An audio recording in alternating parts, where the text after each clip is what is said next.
Hey everybody, it's me, Nikki Dominique. So I'm making another video on my journey. Today I'm not quite sure what I really want to talk about.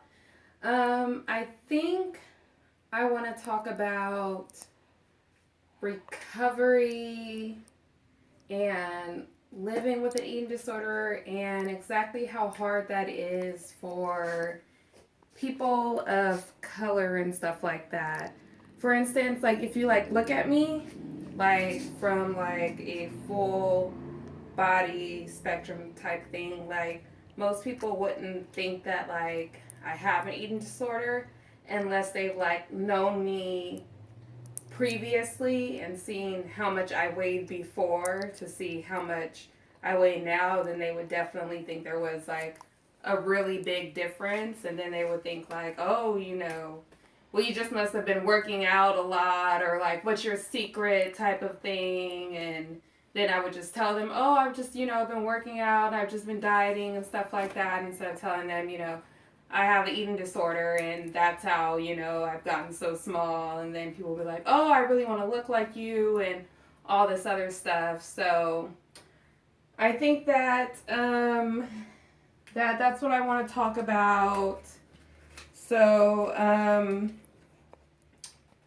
it's really hard to be someone of color and have an eating disorder, but what it's really hard to do is it's really hard to I'm sorry, it's not really hard. It's really easy to hide. So it's really easy to hide it from other people.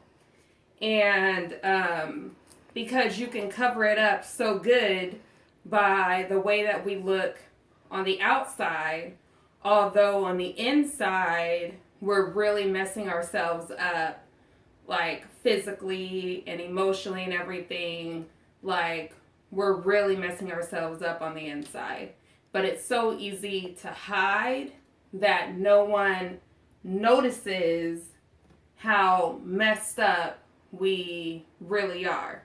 So that's one of the things that is a big problem with people of culture, is that it's so easy for us to hide it from other people that no one really seems to notice it. So it's almost like nobody really cares that we're beating ourselves up and we're going through the same thing as all the white people with eating disorders, but no one seems to care about us and our struggle and our fight on a daily basis with our eating problems, because it's so easy to hide it with the way that we look because of our weight and stuff like that. It doesn't match your normal BMI chart, so it just no one asks questions. Like, no one cares.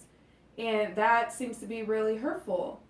And the other thing I want to talk about was recovery, because this is our ultimate goal, is recovery.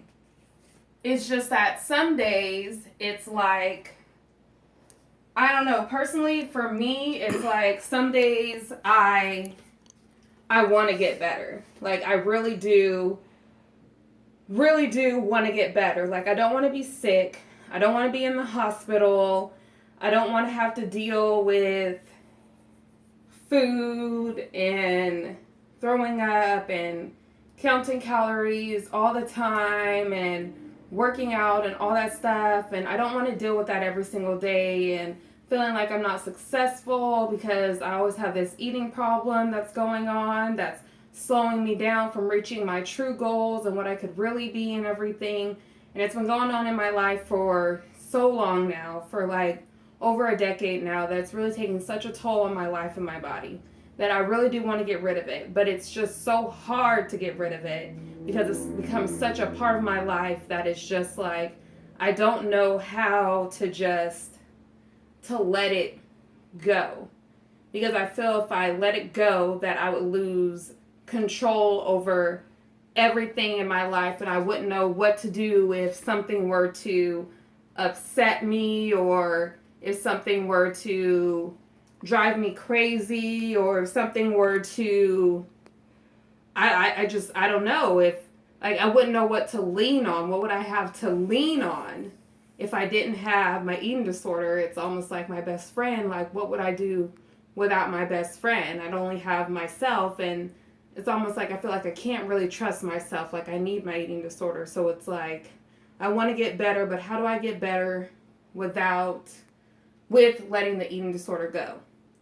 So it's just like this catch-22. Like, yes, I want to let it go, but I don't see any other, what can you replace it with that's going to feel just as good as the eating disorder? And it's like no one's given me that thing that's going to feel just as good as having the eating disorder and give me the same benefits and everything, and make me feel skinny and make me feel like the same relief that the eating disorder gives me.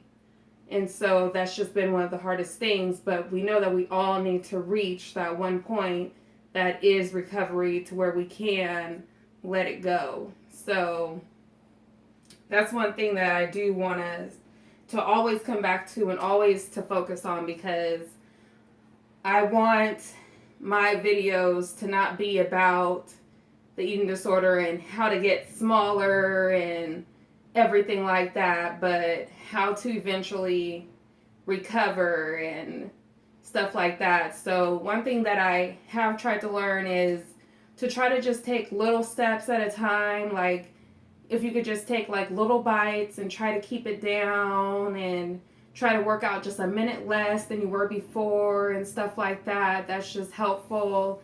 If you could try to just like reach out to your friends and maybe talk to them when you're having a problem, that could just be helpful. Just start to try to use other resources other than your eating disorder. If you can't just give it up right away, that's something that's helpful.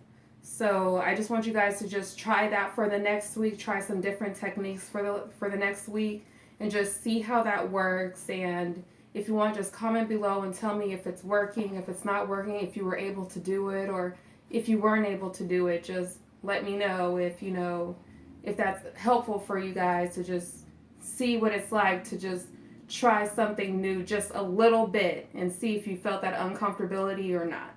Okay, so out and about like this with a big fat kiss. Mwah.